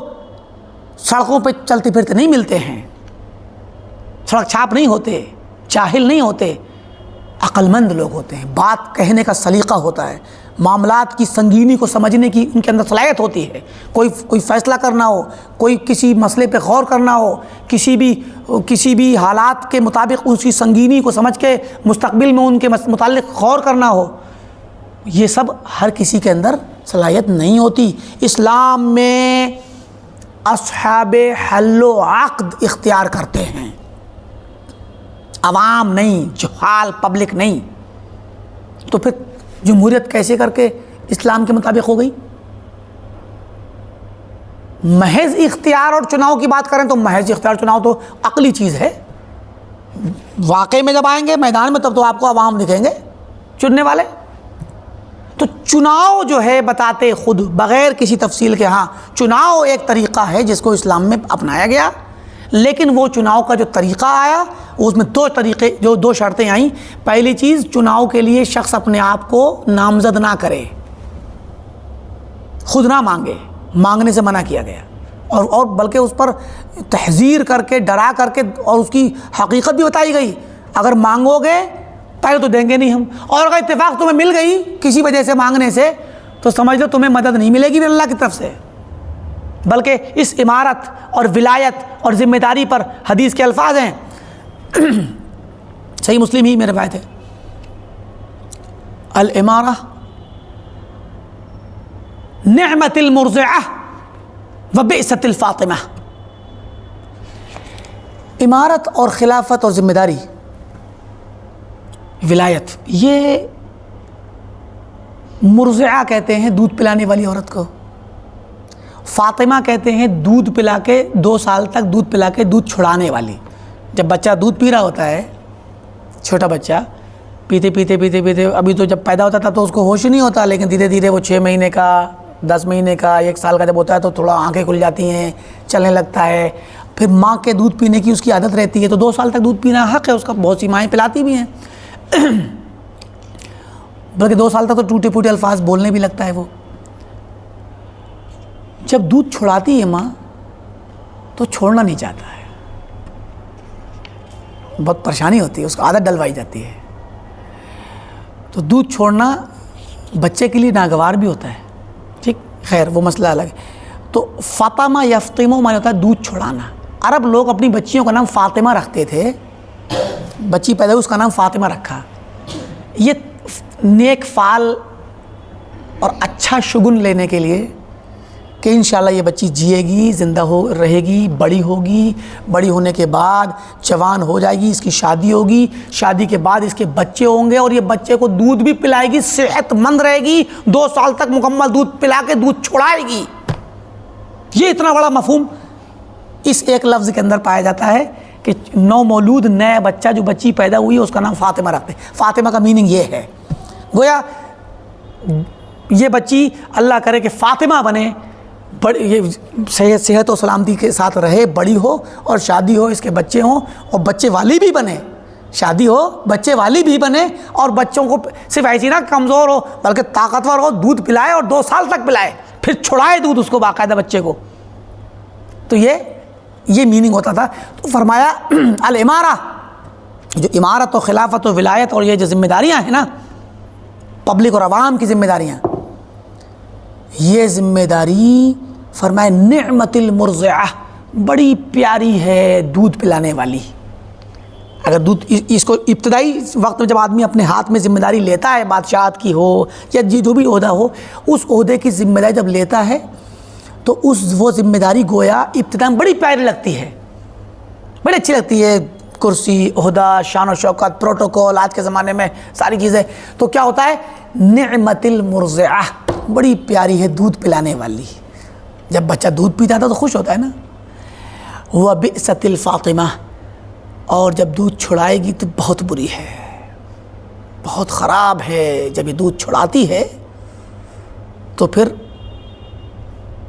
بہت کچھ نقصان اٹھانا پڑتا ہے، ناگوار ہوتا ہے انسان۔ اب جس طرح بچہ روتا ہے دودھ چھڑاتے وقت، وہ مانتا نہیں، ماں اس کو کبھی کبھی چلا بھی دیتی ہے، ماں بھی دیتی ہے ہٹانے کے لیے، دھیرے دھیرے عادت چھوڑا نہیں چھوٹتی کسی کی، تو اس کو مشقتیں ہوتی ہیں، تو وہ روتا ہے نا تھوڑا سا۔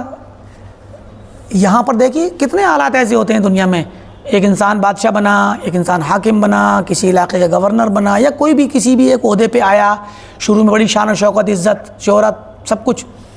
اور مقام مرتبہ، اور پھر جب اس سے وہ چیز چھنتی ہے تو کتنی بے عزتی بھی ہو جاتی ہے، کبھی کبھار الٹا ہو جاتا ہے، کبھی کبھی وہ باقاعدہ گرفتار ہو کر جیل میں جانا پڑتا ہے اس کو۔ بہت سے واقعات موجودہ زمانے میں خاص کر بہت سے واقعات ملیں گے کہ بادشاہ وقت تھا یا بادشاہ وقت کی طرح کی کرسی پہ بیٹھا تھا، لیکن کیا ہوا آخر کسی مسئلے میں ایسے پھنسے کہ اس میں نہ صرف یہ کہ ان کو معزول کیا گیا بلکہ ان پر کیس چلا کے ان کو فوراً جیل میں ڈال دیا گیا۔ تو مراد یہ کہ یہی ہے بئست المرضعہ، وہ بئست الفاطمہ، دودھ چھڑاتی ہے تو بہت بری طریقے سے چھڑاتی ہے۔ تو یہ اس سے ڈرایا بھی گیا ہے، اسلام نے دور رکھا ہے ان چیزوں سے، اپنے ماننے والوں کا ذہن بنایا کہ امارت و خلافت سے دور رہو، ہر انسان اس کے پیچھے نہ جائے اور نہ مانگے، اور مانگنے والے کو منع کیا نہیں دیں گے تمہیں۔ مانگا کیوں؟ اس کا مطلب تمہارے دل میں کیا ہے؟ خواہش اور لالچ ہے اور تم اس کا غلط استعمال کرو گے۔ تو اسلام میں امارت اور ولایت یہ تشریف اور تکریم نہیں کہ کسی کو عزت بخش دے، اعزاز بخش دے، فلاں عہدہ دے دے، نہیں، یہ تکلیف ہے۔ پریشان، ہم اردو کی تکلیف بھی ہے اور ویسے بھی مکلف بنانے کی گویا ایک تکلیف ہے اردو کے حساب سے، کہ گویا ذمہ داری ڈالنے کا مطلب صحابہ کرام، حضرت عمر رضی اللہ تعالیٰ عنہ جب دیکھا کسی کو سزا دینی ہوتی تھی تو ولایت دے دیتے، جاؤ تم فلاں جگہ کے ذمہ دار ہو۔ سزا دینے کے لیے گورنر بناتے تھے۔ آج کا دور الٹا ہو گیا، لوگ گورنر بننا اپنے لیے شرف اور عزت کا مقام سمجھتے ہیں، کیونکہ ولایت میں اور خلافت میں شریعت میں بہت سارے نصوص ہیں جس میں عدل و انصاف نہ کرنے والے اور خیانت کرنے والے لوگوں پر سخت وعید ہے۔ اتنا آسان نہیں ہوتا کہ پبلک کے عہدے پہ امانت داری کے ساتھ بیٹھ جائے انسان اور امانت داری سے چلا لے، اس کو بہت بڑی ذمہ داری ہے۔ انصاف، نا انصافی، حضرت عمر رضی اللہ عنہ کو جو احساس تھا اپنے مقام کا، کیا کہا کرتے تھے؟ واللہ لو عثرت بغلۃ فی العراق لخشیت ان یسألنی اللہ عنہا، اللہ کی قسم اگر عراق کے کسی جنگل میں اور کسی علاقے میں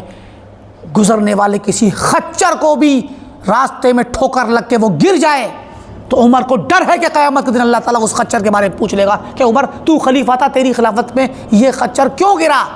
روڈ تو نے ٹھیک کیوں نہیں کرایا۔ یہ احساس تھا صحابہ کا اور خلافت نبوت کے دور میں خلفائے راشدین کا۔ تو مراد یہ کہ بات دوسری طرف چلی گئی، بات یہ ہے کہ سب سے پہلا طریقہ اختیار کا ہے، اس پر اجماع ہے سلف کا، حضرت ابوبکر کو اختیار کیا گیا۔ دوسرا طریقہ استخلاف کا ولایت عہد کا اور نامزد کر دینے کا، کہ خلیفہ خود کسی کو نامزد کر دے، جیسے ابو بکر رضی اللہ عنہ نے حضرت عمر کو نامزد کر دیا۔ اب ہم مختصر کر دیں اس مسئلے کو، وقت بھی کافی ہو گیا ہے۔ اور تیسرا طریقہ شورا کا، اجتماعی مشورے سے، جیسے کہ حضرت عمر نے 6 لوگوں کا نام مقرر، یہ نامزد بھی خلیفہ نے کیا مگر شورا بنا کے مجلس بنا دی، اب مشورہ کر لو، اور یہ بھی مشورہ کریں آپس میں، اور پھر پبلک سے، عوام سے، اہل حل و عقد سے، جیسے کہ عبدالرحمن بن عوف نے مشورہ کیا۔ 3 طریقے ہو گئے: اختیار، استخلاف اور نامزدگی، باقاعدہ اپنے بعد اپنا ولی عہد چن لینا، خلیفہ خود کہہ دے فلاں بنے گا میرے بعد، جیسے ابو بکر نے کہا کہ عمر کو بناؤں گا، عمر میرے بعد خلیفہ ہوں گے، ٹھیک؟ تو کوئی بھی خلیفہ، کوئی بادشاہ اپنے بعد کسی کو بھی نامزد کر سکتا ہے جس کو وہ صحیح سمجھتا ہو، مناسب سمجھتا ہو۔ اور تیسرا شورا والا طریقہ، اور چوتھا طریقہ ہے تغلب اور غلبے کا۔ غلبے کا مطلب ہے کوئی انسان، جیسے کہ حجاج بن یوسف کے زمانے میں، اور اس میں عبدالملک بن مروان وغیرہ نے غلبہ حاصل کیا، عبداللہ بن زبیر کو باقاعدہ ان کی خلافت یہاں پر قائم ہوئی تو ان کو ہٹایا، تو غلبہ حاصل کیا، عراق پر غلبہ حاصل کیا، پھر یہاں پر غلبہ حاصل کیا، تو غلبہ حاصل کر لینا۔ ایسے ہی بنی عباس نے تختہ پلٹا بنی امیہ کا، تو غلبہ حاصل کیا، جنگیں ہوئی، کچھ بھی ہوا، لیکن غلبہ حاصل کیا۔ تو یہ بہرحال ان کے اپنے احکام ہیں، انشاءاللہ آئندہ کے درس میں ہم تفصیل سے بتائیں گے۔ آج کے درس کی آخری بات مختصر میں یہ ہے کہ اسلام میں اور اہل سنت کے یہاں 4 طریقے ہیں، جن 4 طریقوں سے کوئی شخص بادشاہ بن سکتا ہے۔ یا تو اس کو اختیار کر کے چن لیا جائے، ابتداءً ایک ہی کو اختیار کر لیں، یا یہ کہ کوئی بادشاہ پہلے جو موجود ہے، پہلے سے جو ابھی ہے، وہ بادشاہ اپنے بعد کسی نئے بادشاہ کو نامزد کر کے چن دے اور ولی عہد بنا دے۔ اور تیسرا یہ کہ وہ کچھ اجتماعی طور پہ پبلک میں، عوام کے اندر کچھ اہل حل و عقد اور کچھ اہم لوگوں کا نامزد کر دیں، چاہے بادشاہ کر دے، یا اگر اتفاق سے وہ نہیں کر سکا تو اجتماعی شورائی نظام میں کچھ لوگوں کا نام کر دیا جائے، اور ان میں سے پھر کسی ایک کو مشورے کے ذریعے چن لیا جائے شورا کے نظام سے۔ اور چوتھا ہے کہ کوئی انسان غالب آ جائے اپنی فوج لا کر کے کسی بھی طریقے سے، اور غالب آنے کے بعد، غلبہ حاصل کرنے کے بعد، اس کی، مان لیجیے ایک بادشاہ ہے مسلمانوں کا، اور اتفاق سے دوسرے کسی علاقے کا بادشاہ وہ بھی مسلمان ہے، اور وہ آ گیا اپنی فوج لے کر کے اور اس پر حملہ کر دیا۔ ابتدائی طور پر ان تمام مسلمانوں پر فرض ہوگا کہ اس سے جہاد کریں، کیونکہ وہ ہماری اس کو جماعت کو توڑنے کے لیے آیا ہے، تو وہ بادشاہ بھی اپنا دفاع کرے گا، اور یہ سارے عوام اس کا ساتھ دیں گے۔ لیکن جب جنگ ہوگی اور جب مقابلہ ہونے کے بعد اتفاق سے یہ بادشاہ پکڑا جائے یا مارا جائے، اور اس کو غلبہ حاصل ہو جائے، جب غلبہ حاصل ہو جائے اور جب لگ جائے عوام کو، سارے عوام تو کبھی بھی نہیں مارے جاتے ہیں، تو عوام ہوتے ہیں، تو عوام کو جب لگ جائے مسلمانوں کو کہ اب اس شخص کا مقابلہ کرنا ممکن نہیں ہے، بادشاہ بھی مارا جا چکا ہے، فوج بھی بڑے سب لوگ مارے جا چکے ہیں اور بکھر چکی ہے، تو گرچہ فوجی موجود ہوں اور جنگجو موجود ہوں، لیکن جب یہ یقین ہو جائے کہ اس کو غلبہ مکمل ہو گیا، اس کے لیے سارے معاملہ ٹھہر گئے، اب اس کے خلاف بغاوت کرنا جائز نہیں، اب اس کو خلیفہ ماننا ہر کسی کا فرض ہے۔ کیوں؟ کیونکہ مقصد یہاں پر لڑائی نہیں ہے، بلکہ حفظ و بیضۃ المسلمین۔ اس لفظ کو یاد رکھیے گا، انشاءاللہ آئندہ ہفتے سے ہم اسی پر کلام کریں گے۔ اس لفظ کا مطلب ہے مسلمانوں کی جماعت کو، عوام اور پبلک کی حفاظت کرنا۔ بیضۃ المسلمین، بیضہ کا مطلب اصل انڈا ہوتا ہے، لیکن یہ لفظ استعمال کرتے ہیں جماعت کے لیے کہ مسلمانوں کی جماعت، پبلک کی جان، یستبیح بیضتہم، مطلب پوری کی پوری امت کو، پوری جماعت کو محفوظ کرنا، ان کی جانوں کی حفاظت کرنا، جان مال عزت کی، یہ ہر مسلمان کا فرض ہے۔ تو مسلمانوں کی جماعت کو اور ان کے اموال کو، ان کے اعراض کو، ان کے پورے امن و امان کی حفاظت کرنا، یہ سب کا فرض ہے۔ تو اگر کوئی شخص غالب آ جائے مسلمانوں کے علاقے پر آ کر کے، مسلم ہی ہو، تو وہ ابھی تو مسلمان بادشاہ کی بات چل رہی ہے، وہ مسئلہ بات کا ہے کہ کافر کا کیا حکم ہوگا، اس پر ہم بعد میں بات کریں گے۔ تو مراد یہ کہ خون کو بچانے کے لیے، جان کو بچانے کے لیے، عزتوں کو، اموال کو بچانے کے لیے، فساد اور فتنہ اور خرابی کو بچانے کے لیے ان کے ہاتھ پر اب سرنڈر کر کے ان کے ہاتھ پر بیعت کرنا لازم ہو جاتا ہے۔ کب؟ جب یہ یقین ہو جائے کہ اب ہم مقابلہ نہیں کر سکتے۔ اسی پہ اکتفا کرتے ہیں۔ اللہ رب العالمین سے دعا ہے کہ اللہ تعالیٰ ہم تمام کو صحیح طریقے سے منہج سلف اور عقیدہ سلف کو سمجھنے کی توفیق عطا فرما۔ جب تک اس دنیا میں رہیں صحیح دین پر قائم رہیں، اور جب ہمارا خاتمہ ہو تو توحید و سنت پر ہو۔ وآخر دعوانا الحمدللہ رب العالمین، والسلام علیکم ورحمۃ اللہ۔